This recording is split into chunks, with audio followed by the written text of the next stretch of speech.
What's up, everybody?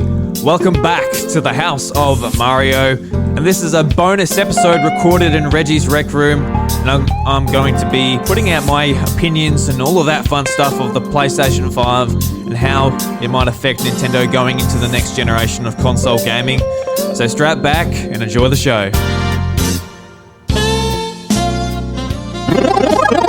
Woohoo!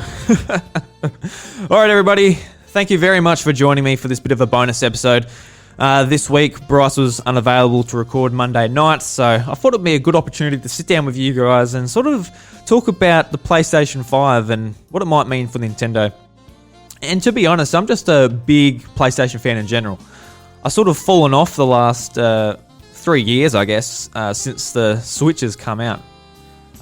Just for the fact that the Switch has really grabbed me and it's just really fit into my gaming habits, so I can like take it on a handheld and play like that. So when it comes to PlayStation games, I'm honestly not in front of the TV that often, which kind of sucks because I've kind of fallen off of some PlayStation first party games, which typically I would have kept up with really well, but not so much the last 3 years. So I've got a bit of a backlog on PlayStation, which really infuriates me. But today we've got Reggie Fils-Aimé joining us in the room as always. We can't have Reggie's Rec Room without Reggie himself. So, Reggie, just from where you are over in the room, I know I don't want to bother you too much, but what would you like to say to the listeners listening? Hi, Nintendo fans. Reggie here. That's great, Reggie. It's really nice having you here. I know you're just like sort of chilling out at the bar. You know, you can have the Canadian clubs and furfies you like, mate. It's all good.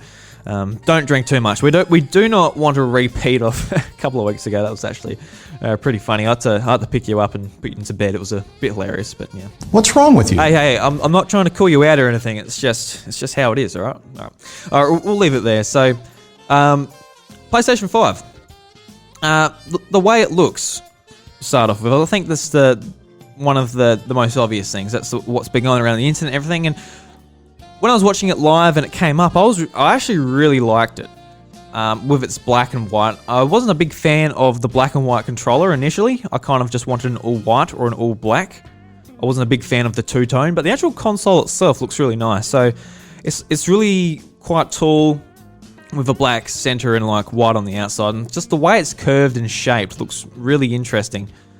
So I'm actually quite a big fan of it, but sort of as time's gone on and people have compared it to Wi-Fi routers and different things around the house, whether it's air conditioning and just weird objects, I guess, it does look eerily similar.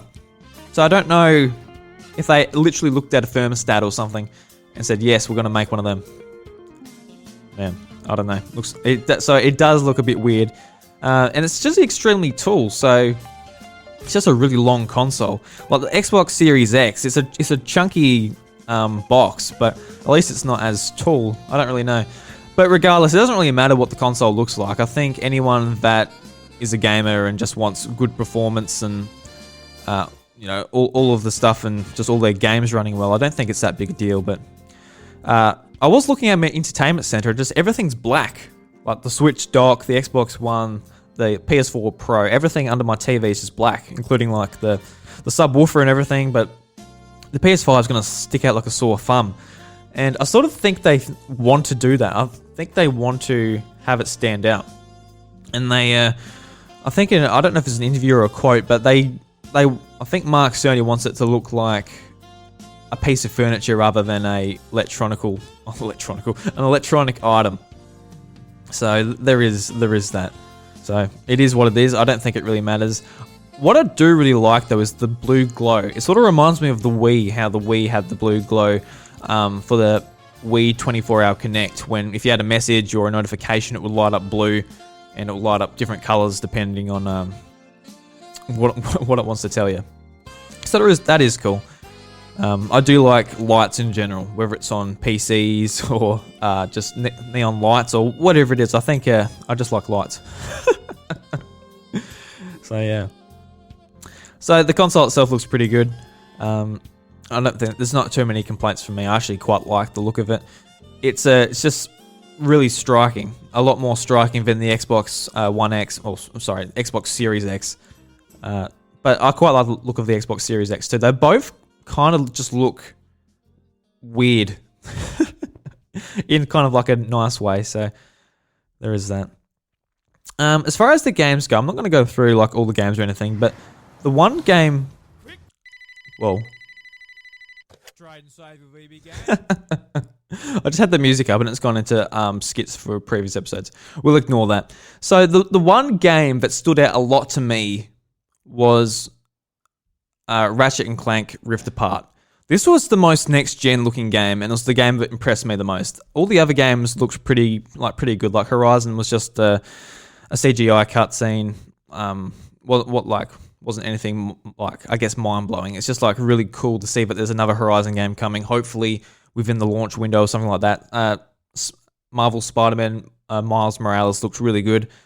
Just, I guess, a bit of a small follow-up to Spider-Man. Not quite a sequel or anything. It's just a bit of an expansion similar to what other PlayStation games have done, Infamous and stuff like that. But Ratchet and Clank, it was really impressive, the demo. So basically, you're able to open portals and go into other dimensions. And just with the speed of the SSD in the PlayStation 5, you're able to instantly hop into different levels pretty much. And it's just so quick, so fast. And I think it was the first thing that I have seen in any game that's made me go, okay, this is why we need a brand new generation of consoles. Because, like, while the PS4 Pro and Xbox Series X, you can see that games are becoming dated, like can't run fully at 4K, 60 frames per second. They can't do all of this at the same time. But for the most part, all games do look really, really good running on those consoles. So seeing it for the first time, being able to really utilize features of the next generation, I thought that was really cool. Because a lot of these other games, look, they look fantastic, but at the same time, looking back on games from PlayStation 4, a lot of those games look fantastic. Look at The Last of Us coming out at the end of this week. Last of Us 2 looks fantastic. It looks really good graphically. And I'm really looking forward to seeing what not people. Well, they are people. Of course they're people. Developers can do with... Jesus. Of course developers are people. I was just meant to say not just people, because everyday people aren't going to be making PlayStation 5 games. But I'm really looking forward to seeing what developers can do with the next generation of consoles. It's going to be really exciting. I cannot wait to sort of get these machines and really play with them. So I guess that sort of goes into the question, like, how's Nintendo going to compete with these two consoles? Obviously, these consoles are extremely powerful, and the Switch is super tiny. Like, it's just a real small box, and no matter what you do to that thing, if you want to keep it as a handheld, you are not going to even get anywhere close to the power that the Xbox Series X or the PlayStation 4 offer. So I'm going to read out a message from our Discord, and this is from Metadocs, and this is just his thoughts on the PlayStation conference overall. And he says, personally think PlayStation is looking very promising and has shown off a lot of games that will appeal to almost everyone. The only thing that I have to say is that Nintendo needs to make the Switch Pro now more than ever. Games of similar graphical fidelity to Ratchet & Clank Rift Apart and Horizon Forbidden West wouldn't be able to be ported to the Switch as it is because of how behind in terms of power it is right now. They need that power. They need to have the perfect balance to pull off the Switch with. They just need to make a super beefy Switch, and then developers will be able to make true multi-platform games without sacrificing anything for a release on Nintendo's current console. That's my takeaway for the next generation of consoles, at least. Thank you very much for your comment, Meta. So I know every single time PlayStation reveals a new thing or excites people, it instantly goes back to Nintendo, and everyone's like, oh, Nintendo needs to make a move, Nintendo needs to do this, Nintendo needs to up their power or whatever. But like I said, the Switch isn't going to be able to match the power no matter what it does. It's going to have to not be a handheld to even come close to these consoles. Like, just look at the size of the Xbox Series X and the PlayStation 5. They are built to not overheat, and they're big. They're big consoles. They're shaped the way they are just purely so they do not overheat. So no matter what you do to the Switch, whether you ring up NVIDIA and say, hey, we need the latest chipset. Can you please put it in? Or we're going to put this much RAM in. We're going to put the latest mobile graphics card in. We're going to just like try and compete. We're sweating here. We're really worried about what's going on. No matter what Nintendo does, they're not going to be able to compete graphically. And time and time again, it's proven that they don't have to. They proved with the Wii. They didn't prove with the Wii U. But they definitely have with the Switch, because the Switch is something unique enough that people wanted to buy it because of its portable factor. So I wouldn't worry too much about Nintendo being behind. And what I have noticed is like the PlayStation 5, the Xbox Series X, and people building their own PCs. Those three are directly competing with one another, and over the last 4 years, I've noticed a lot of people that have been PlayStation diehards or just console gamers in general, they have gone off to PC. And one of the most striking times I've seen that is my fiance's brother. He was like a PlayStation 3 gamer, or PS2, PS3, PS4, and now he's built his own PC, and he actually sold his PlayStation 4. I was really surprised that he had moved on, because he was the type of person that played NBA 2K, Call of Duty every year, but he moved on to Fortnite, but he pretty much exclusively plays Fortnite. And from there, he wanted to play mouse and keyboard to have the competitive advantage. He wanted to have the best graphics and the best frame rate and all of that. So he moved over to PC. He actually got rid of the PlayStation. So Nintendo is not really even competing with that. So I feel like with what PlayStation's doing is they're really competing with the PC. That's why this thing is, I guess, like the latest tech, running with ray tracing and everything to really compete with PC. I don't think Xbox really isn't even on their mind that much, I think. I think PC is their main competition. And funnily enough, with PC being their main competition, that is where Microsoft is with their cross-play and everything across PC and everything.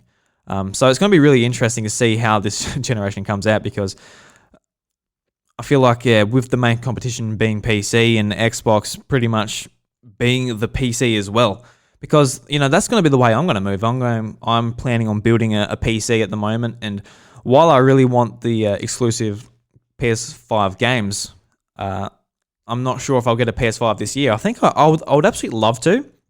It's just me trying to be a little bit more responsible with my money instead of just getting like every console as soon as it comes out. But that's what I want to get. I want to just buy all the consoles, get a PC, spend all my money on fun games things. But we'll see how it goes. But the Switch, that is like a perfect secondary console. If you have a PC and a PS5, like a Switch is unique enough just to slot right in there and be something different. So I wouldn't be too worried about it. And Meta, I don't think they need to be the best graphically, because Nintendo never has been. They've proven that they want to go for accessibility in price, and their games, for the most part, really don't require that type of power. While it will be great to attract third-party games, and yes, third-party games are going to get fewer and fewer, we're still going to get plenty of Xbox 360, PS3 generation games coming over. There's still plenty of them to come over from different companies, whether it's Capcom, Square Enix, or any of these companies. But stuff like, we're not going to get big ports like The Witcher or stuff like that. So, and that is something I would love, because while I have the other consoles, I probably would prefer to play on the Nintendo platform, just because that is just the console I pick up and enjoy the most out of any of them, to be honest. So, yeah. So it is a weird time to sort of be a Nintendo fan, because a lot of the spotlight's going to be elsewhere. And since we started the podcast, a lot of the spotlight has been on Nintendo, because the other two have just been like doing their thing, coming into the last 3 years of their life cycle. Especially Xbox, they just been like chilling there, not doing much, and PlayStation's been pumping out really great games, whether it's God of War, now Last of Us Part 2. So, really fun. Really fun. So I think that's roughly what I want to say. It's just a real quick episode. I've got to get to the gym, so I can't stall too much longer. Anyway, yeah. So, thank you very much for listening to the House of Mario episode, whatever the hell this is. It's a bonus episode. Later in the week, we're going to have a normal episode. Bryce will be coming over. We'll be talking about whatever the hell we're going to talk about. I don't know. I haven't been keeping up with the news that much. I think it will just be a bit of a chill, fun episode. And the Isle of Armor DLC comes out for Pokemon Sword and Shield. And I'll be doing an episode pretty similar to this, deep diving into my experience once I've had enough game time. I think it's coming out Wednesday or Thursday. It's kind of hard to tell because it unlocks for everybody at the same time. But yeah, it's going to be really cool. So, Reggie, do you have anything you want to say before the listeners go? Thanks again for everything. You are the best. You know what? I couldn't sum it up any better, Reggie. Anyway, guys, we'll see you later in the week for another episode of the House of Mario. Catch you later.